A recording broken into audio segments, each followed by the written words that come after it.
The Red Army once claimed its dogs destroyed 304 German tanks, a victory so unthinkable even wartime allies doubted it. But behind this story is a weapon born not of heroism, but of desperation. Animals were trained through starvation, loaded with explosives, and unleashed into chaos. The consequences were disaster, propaganda, and a single fatal flaw that unravelled everything. The true story starts long before the battlefield. In 1924, the Soviet government issued a formal decree that set the stage for one of the most unusual military programs of the 20th century. This was not the work of a lone inventor or a fringe laboratory. The Red Army's interest in military dogs became official policy, with state resources committed to exploring every possible role for dogs in warfare. Over the next decade, the program expanded rapidly. By the early 1930s, a network of 12 military dog training schools operated across the Soviet Union. 3 of these specialised in a single, grim task, preparing dogs to attack enemy tanks. The effort drew on expertise from across Soviet society. Police dog handlers, hunters, animal scientists, and even circus trainers were recruited to develop training methods. Their goal was to turn ordinary animals into tools of war. German shepherds, prized for their intelligence and physical strength, became the breed of choice. The military valued their ability to learn complex commands and endure harsh conditions. By 1935, these anti-tank dog units were officially absorbed into the Red Army structure. This was not an experiment on the margins, but a fully integrated arm of Soviet military planning. The infrastructure included dedicated kennels, training grounds, and a growing cadre of instructors. Every stage was documented and overseen by military authorities. The program's scale and seriousness left no doubt. The Soviet state was committed to weaponizing dogs on a national level.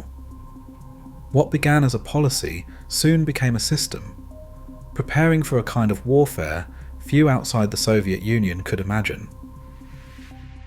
Trainers began with a simple, brutal method: hunger. Dogs were denied food for days, their instincts sharpened by starvation. Only then would a trainer lead a trembling animal to a stationary tank, slip a bowl of food beneath its belly, and let the desperate dog crawl under the metal hull. Each repetition carved a deadly association: tank equals survival. The dogs learned to keep low, moving beneath the armoured body where machine gun fire could not reach them. Gradually, the drills grew more intense. Artillery fire echoed overhead. The ground shook with simulated battle. Every detail was designed to erase fear of noise and movement, to make the tank the centre of a starving animal's universe. The original plan called for something almost hopeful. The dog would carry a bomb, pull a release cord with its teeth, then escape before the timer ran out. For 6 months, trainers and engineers tried to coax this trick from their animals. The results were chaos. Dogs froze under fire, ignored the cord, or bolted in panic. The experiment failed. The idea of a dog returning alive was abandoned. Engineers took over, stripping away any chance of survival. The release mechanism was replaced with a simple pressure lever, rigged to a charge of 11 or 12 kilograms of TNT, split into 2 canvas pouches strapped to the dog's back. Now the animal only had to make contact with the tank's underside. Handlers would pull a safety pin just before deployment. After that, every step was a countdown. In the eyes of the designers, the dog had become a living mine, a weapon with no way back. Autumn 1941 brought the anti-tank dog program to the front lines outside Moscow. Red Army commanders, desperate for any weapon to halt the German advance, committed a special battalion, about 30 dogs and 40 trainers, to the chaos of real combat. The plan, built on months of conditioning, unravelled almost instantly. Dogs released toward the enemy lines faltered, confused by the roar of unfamiliar engines and the sharp scent of gasoline from German panzers. The dogs had been trained exclusively on Soviet diesel tanks.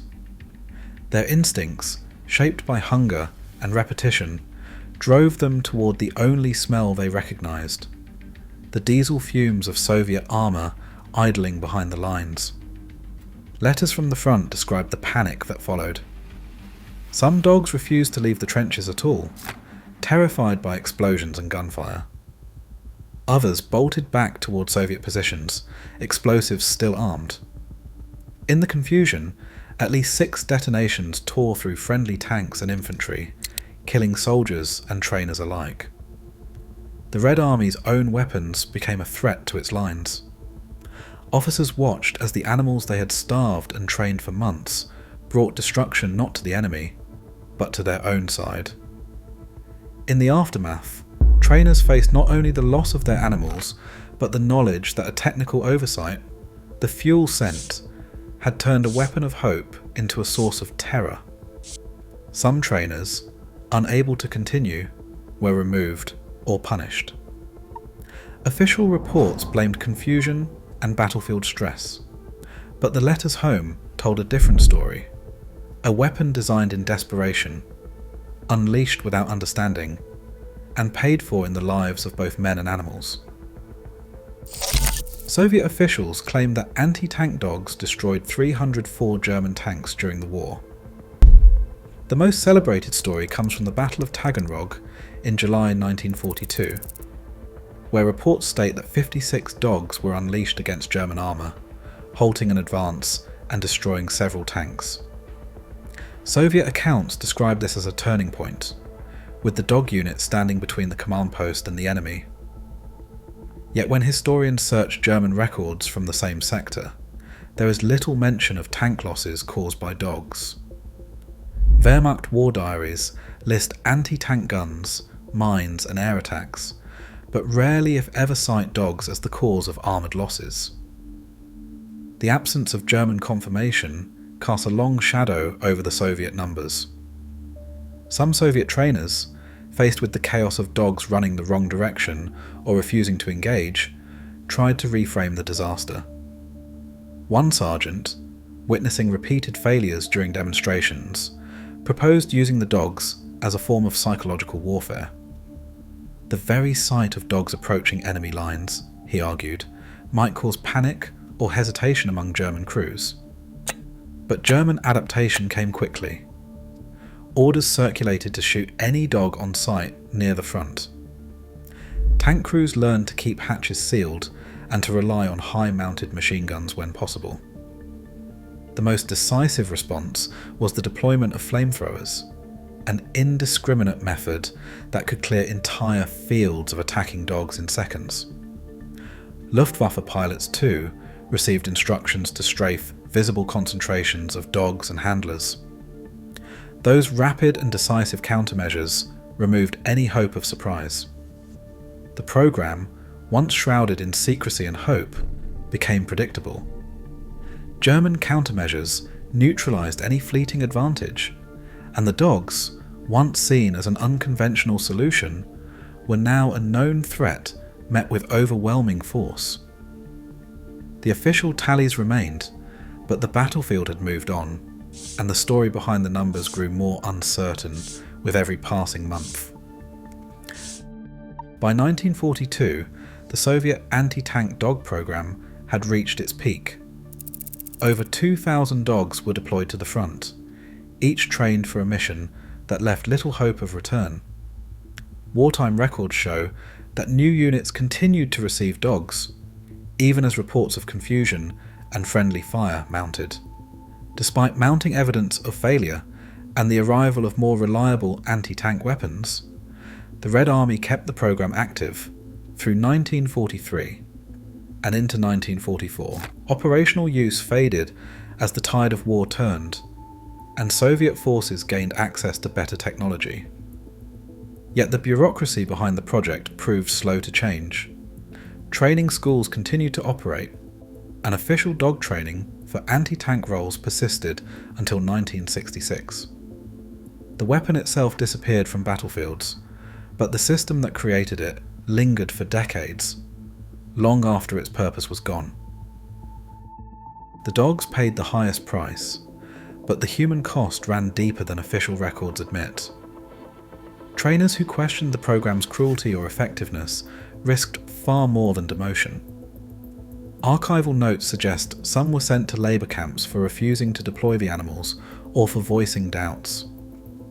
The suffering extended beyond the battlefield, as handlers lived with the trauma of watching animals they had raised and trained become expendable weapons.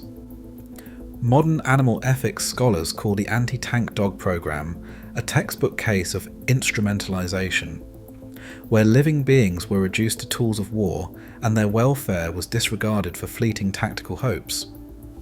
The moral burden, unspoken in Soviet reports, remains largely undocumented, leaving behind only fragments of testimony and the silent legacy of lives sacrificed in the name of desperation. Military desperation still breeds strange, often tragic inventions, many shrouded in myth, and few questioned at the time. Today, as technology redefines warfare, the real test remains. Will ethical lines hold when survival is at stake? The cost of blurred boundaries is never just history. What do you think?